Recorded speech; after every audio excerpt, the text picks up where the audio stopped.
Reading for December 14th, entitled, Move Forward. Ye have compassed this mountain long enough. Turn you northward. Deuteronomy chapter 2, verse 3. Go forward, was the word of the Lord to Israel as they stood with the Red Sea before them, and Pharaoh's host pressing hard after them. They obeyed. And as Moses smote the waters with his rod, lo, they parted and stood up on one side as a wall, making a path over which the people passed in safety. With faith and trust, let us go forward in the word that the Lord has given us, assured that he will be with us as our helper and protector. Go forward, not in self-sufficiency and self-exaltation, yet filled with faith and hope and courage. Angels of God are guarding his faithful ones. If they keep the way of the Lord, they will receive all needed help. Much of the Lord's work has, in the beginning, been small, despised by those who desire to see it carried forward from the first with strength and importance.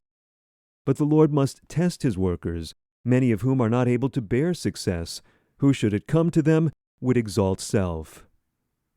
Let God be praised and magnified. Let men walk in humility before him, glorifying him, not themselves. Those who work most successfully for God are those who are much in prayer, who place their entire dependence on him. In many cases, the dearth of means felt is in accordance with God's plan, that his work may be carried forward in the same way that the majesty of heaven carried it forward. Economy, self-denial, and self-sacrifice are ever to be revealed. Until the end of time, the church will have to strive with difficulties, that God's work may stand out pure and clean, untainted with fraud or intrigue. Every institution God will cleanse by driving out the buyers and sellers. Believe in God and walk in his counsel.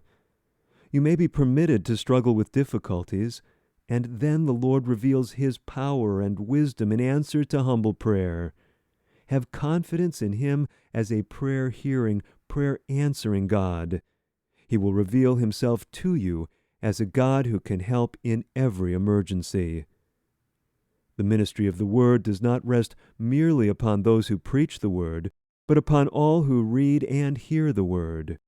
The hearts of God's people are to be so filled with the love of Christ that their words of thanksgiving and praise will warm other hearts in need of help. This is service that all can perform, and the Lord accepts it as offered to himself. He makes it efficacious by imparting to the earnest worker the grace that reconciles man to God.